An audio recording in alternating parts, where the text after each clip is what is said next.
Okay, fine. And you witnessed this. You saw Miss Sky stabbing the victim with the knife. As I've already said, yes. I swear to it, I might find a 7th for lunch. I'm sure that is a fine lunch. But isn't that odd? Look at this photograph. This is the photograph you took the very moment of the crime, is it not? Then why is Miss Sky not holding a knife?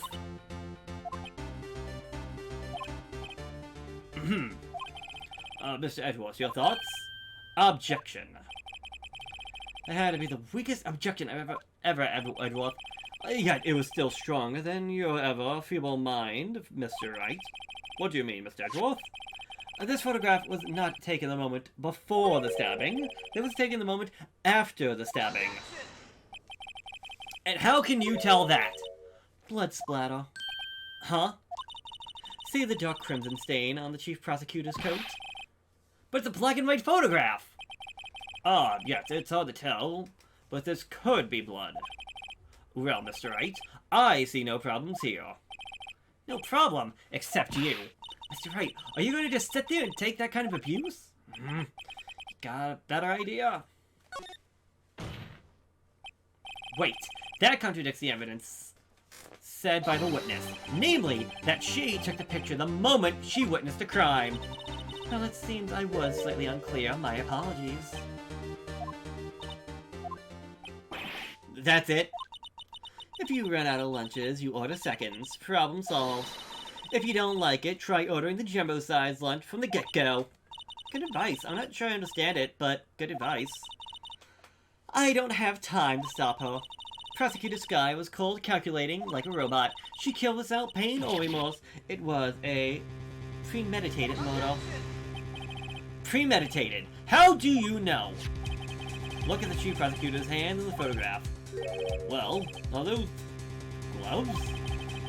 Surgical gloves made of thin rubber, most likely. Why would she have those on? If it was not premeditated, she would not be wearing those gloves. What? Those gloves do seem to tell a tale of premeditation. Premeditated murder, a serious offense. Witness, add this to your testimony. The murder was planned, the rubber gloves prove it. What if she was just the habit of wearing gloves, like driving gloves? The gloves were admitted as evidence when the defense was arrested. They were rubber gloves of the kind used for autopsies. In other words, when the chief prosecutor came to the crime scene, she came to view murder. It's the only possible conclusion one can make. Everything was planned. It was premeditated crime. Ah! Impressive. I'm sorry they took you off the force, mister. This is bad. She's got them thinking it was all planned. If she can prove this claim, the trial's already over. I've got to think of a way to show this wasn't premeditated. It's only pressure room, we can make it.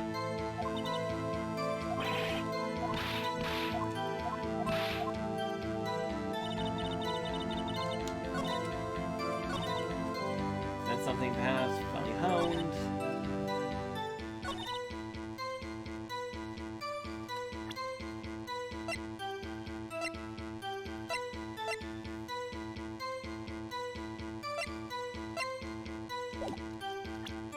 Do I use the phone here?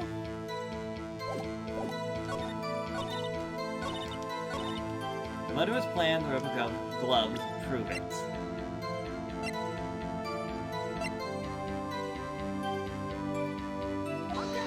Nope, not the phone.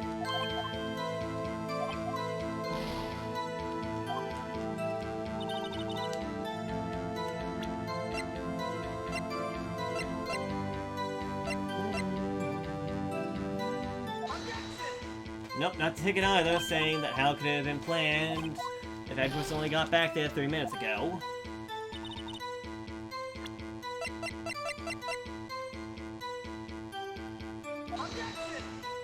No, the report saying that he got stabbed in the stomach and died of blood loss.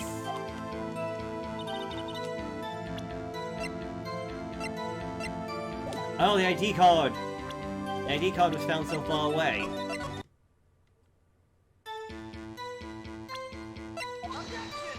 Nope, that didn't help out either. God dang it! Then what else does it want?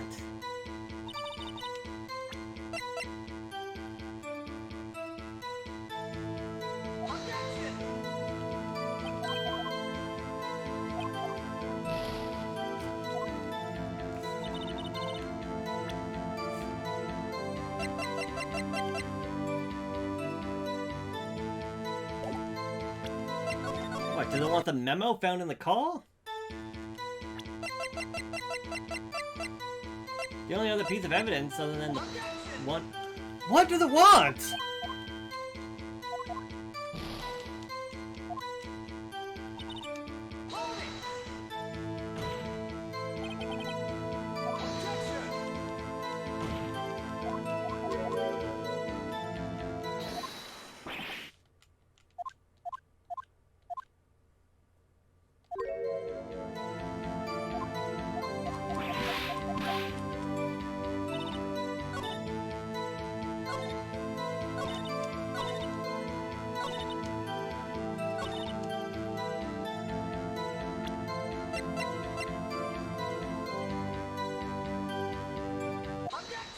Ah!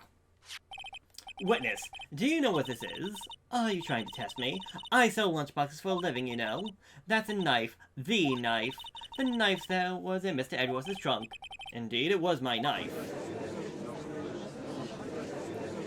What's with this case? Bloody motor weapon, a red car, all belonging to the prosecutor there. The defendant is the chief prosecutor for the district, right? Mommy, are prosecutors bad people? The defense has a request. We ask the witness provide an accurate testimony. Oh, what's that, Wookie? In your testimony, you stated that Lana Skye planned this murder, and that's why she was wearing those special gloves. Seems like a natural conclusion to me. Those gloves do indicate planning. However, why would she not also prepare the most important thing, the murder weapon? Oh. The knife just happened to be in the trunk of that car. Ladies and gentlemen, if you're going to plan a murder, you don't forget the weapon! Ah!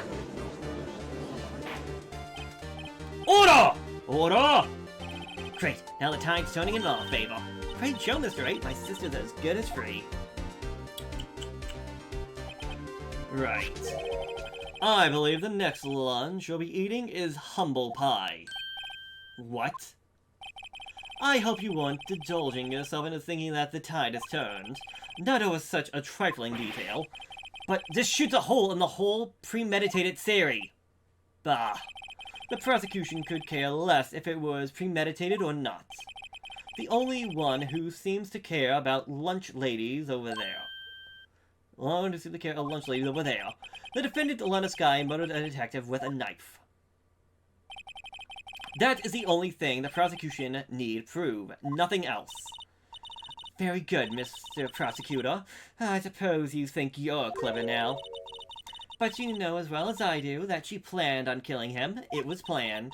If it wasn't, why would she have been wearing... I believe I'd like to hear your testimony again. Witness, please tell us only what you saw, not what you thought. How dare you? My powers of deduction are not to be underestimated. Really now.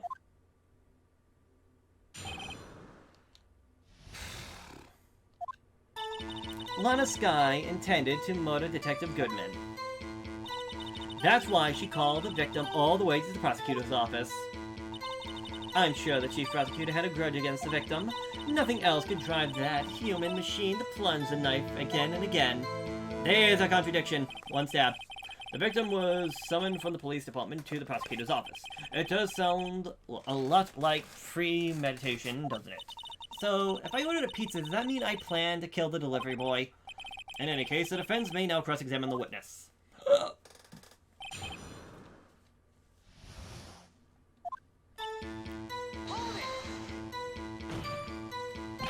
You said that, but you haven't told us what you know. That's what I'm about to tell you, Wookie. I believe what she just said was a mere prelude to the story that she's going to tell us. Try not to interrupt her again, Rookie. Never interrupt a storyteller. It's like pulling a bun out of the oven half-baked. Something half-baked here, alright? And it's you. Try not to confuse the defense witness. They're not very quick on their feet. Now, why did you believe the suspect had intentions to murder the victim? Her actions speak for themselves. That's why she called the victim. You have no proof that Miss Guy called him there. You have no proof that she didn't. Mr. Edwards' thoughts? There is no record of a call made to the defendant Miss Lana Sky's phone. She might have written him a letter. Come on. You could have tried public phone first at least. And in any case, the victim came to the prosecutor's office where he was murdered. I'm sure he had a reason to be there. Witness. Why do you think the suspect who summoned the victim... Yeah. Why do you think it was the suspect who summoned the victim that day? I'm sure the chief prosecutor had a grudge against the victim.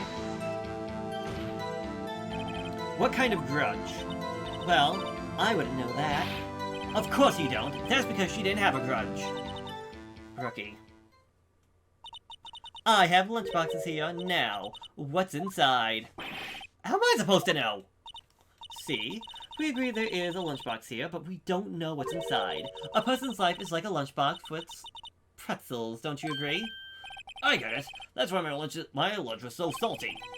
The judge isn't very good with metaphors. The suspect had a grudge against Detective Goodman.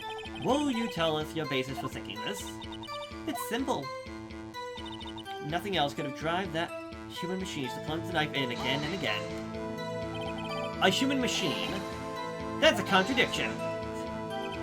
Please. Can't you find fault with something of substance, Mr. Wright? Note to self, Edward's sigh smells like citrus fruit. You say again and again, how many times did she stab him exactly? We often chop into 1,000 pieces, but we don't actually mean 1,000. What difference does it make if the deed is done? How come she get mad at me? Let's just say she stabbed him several times and leave it at that. Leave it at that? This is a murder case, people! Mr. Wright, you should speak up if you have an objection, you know.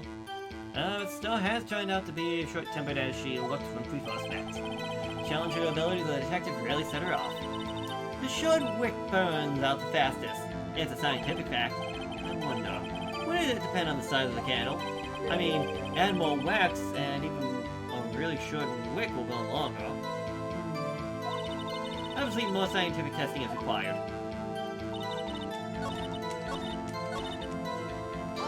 Oh, shoot! Wrong button. I meant to hit O and not L. Come on.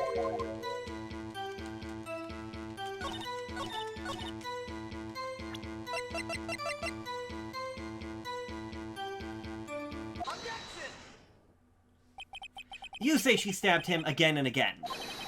But you couldn't have witnessed that. Are you testing me?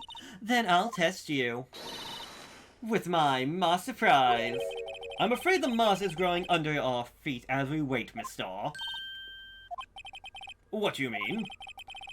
I shouldn't have to explain this, but take a look. The autopsy report states that death was due to a loss of blood from one stab wound. Aha! You're right. Good show, Mr. Edworth. What a hunk, he's my hero, really! What about my objection? No one noticed? Well, witness. You got the crime scene set, right? Oh, thanks. I always believed that no one could ever mistake ketchup for blood, but now I realize that such mistakes are possible. So, you're saying you mistook something for blood? When she lifted her knife, I thought I saw blood at her breast. Splattered blood from the victim. That's why I thought she must have stabbed him at least twice. Then tell us what you saw. Then tell us what you saw that you thought was blood. Tell us what you saw that you thought was blood. Her red muffler looked like blood to me. That's how ghastly the whole scene was.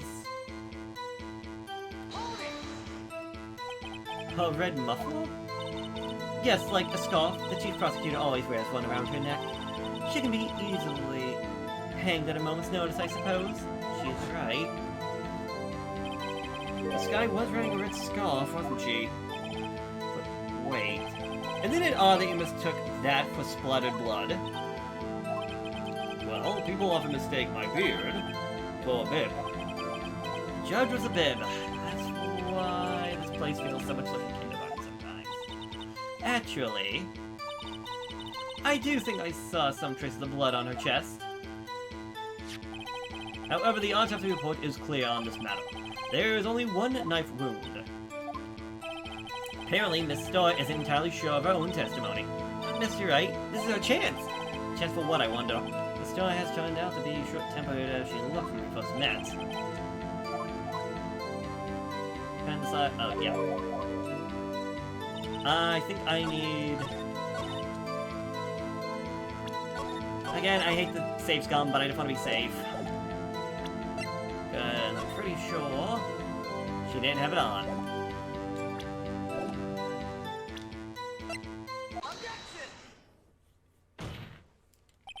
Miss Starr, I demand an explanation.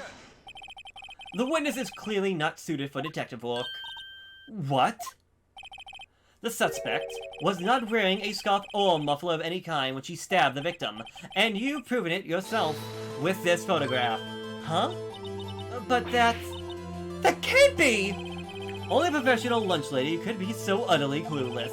Congratulations, perhaps you finally found your true calling in life. Harsh words, but good. In the end, Mr. Edwards prevails. What was my objection, chopped liver? But it was there! A scarf. No, not that, but something red, really! Well now, where were we? The witness has given us an entertaining interlude, but back to business. What? Very well, witness. Continue your testimony. You saw the crime and apprehended the suspect. Tell us about that. Very well. I do remember some things accurate, at least. Ultimately, we couldn't shake the most important part of her testimony. The most important part? The part where your sister stabbed the victim. This next testimony might be the moment of truth.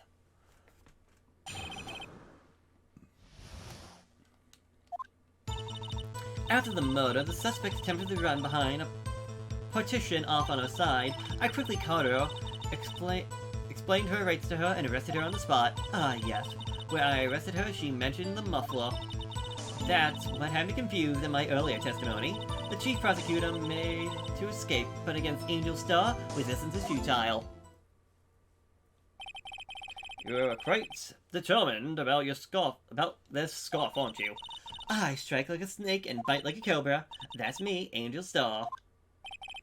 That wasn't a very good metaphor. First of all, cobra is a kind of snake. Don't bother me with the details unless you want to get bitten. No thanks. Note to self, Mr. Wright is weak against poisonous snake bites. The chief prosecutor tried to resist, but her efforts were in vain. She knocked my hand aside, kicked over an oil drum. An oil drum? Hard to imagine.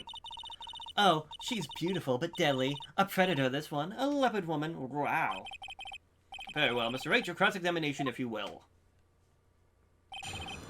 How did he get to the other side of the fence?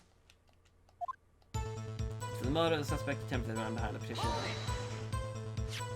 So where is this petition on the floor plans? I'm sure she means this wall next. I'm sure she means this wall next to the door. Ah, that's right. There was a wall there, about 6 foot high.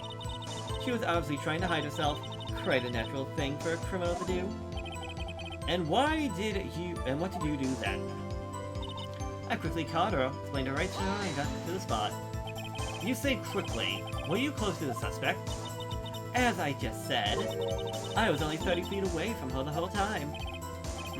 Maybe I should trust her for my friend. No, shoot. I guess I could just look. Yeah, no.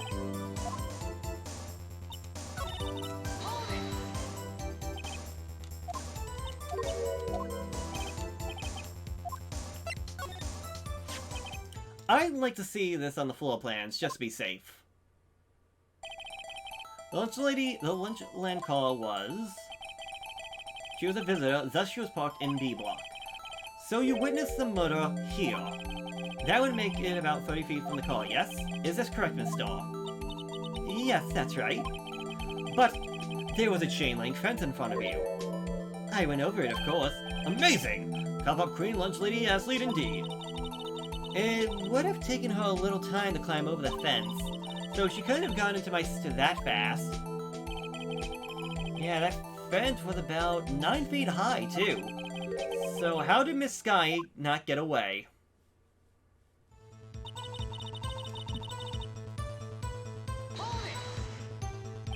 She mentioned the muffler. What exactly did she say?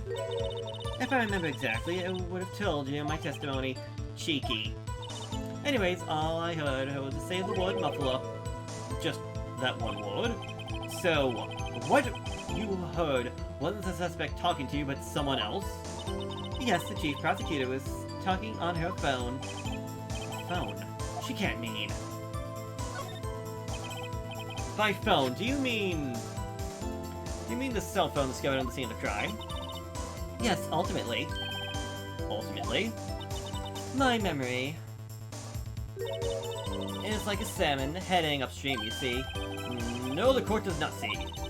The chief prosecutor first attempted to use the phone hanging on the wall. On the wall? Ah, that's right. Near the car, there was an emergency phone on the wall. Apparently it was out of order, so she used her cell phone. Indeed, the emergency phone was out of order that day. Good witness. Good witnessing, witness. Good witnessing. Whatever happened to good testifying? You should, of course, add this to your testimony. The things I do to please this rookie defense attorney.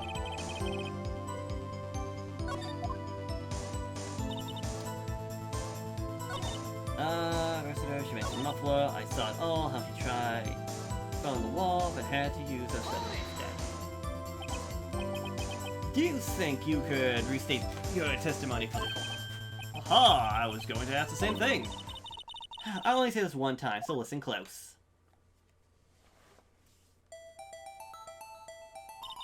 The chief prosecutor stabbed the victim and ran behind the partition. She picked up the emergency phone on the wall, but it was out of order. So she pulled out her cell phone out of her pocket. And during that time, you climbed over the chain link fence. Then, when I boldly grabbed her arm, the chief prosecutor hung up her phone. And you saw her doing this. What is it, Mr. Wright? Escape, but against Angel Star, resistance is futile. She made to escape. Can you be more specific? She brushed aside my hand and ran. It was a terrible sight to see, like a dollop of lard on a pate of foie gras. Huh? She even kicked over an oil drum at me. An oil drum. There was an oil drum lying on the side of the scene of the crime. But it is strange. What is that? If she wanted to escape, why didn't she run the other way? The parking lot entrance. That's right! It doesn't make any sense that she would run from behind the petition to the oil drum. Excellent, more mysteries. I wish we could solve a few before finding more, though. So Miss Sky tried to run. I'm sorry, my sister is so suspicious, Mr. Wright. Not as sorry as I am. But she didn't do it! You have to believe me!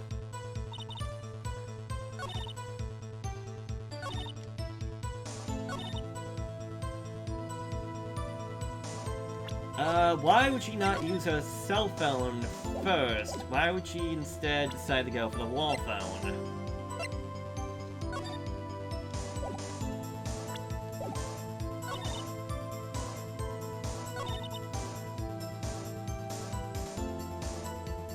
I think I want to bring up the floor plans on this one, because how did she see from behind the wall? Miss Starr, I have to conclude that you have a personal grudge against Miss Lana Sky. The witness is a former detective. Her testimony is unmarred by personal bias.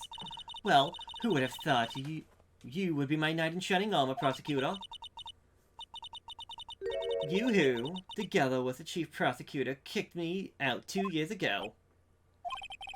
Well, Miss Starr, this is a fatal contradiction with your testimony. How do you explain this? I don't know what you're talking about. Mess with me and I'll make you cough it all up. Look at this floor plan. You said you witnessed the crime from this point. However, if that is true, you couldn't possibly have seen this guy making that phone call. I believe you see what I'm getting at. That emergency phone was on the backside of this position. If indeed you were in B block, you couldn't have seen it. What? Order! Order! What's the meaning of this? It's simple, Your Honor. She's not coughing up lunch, she's coughing up lies.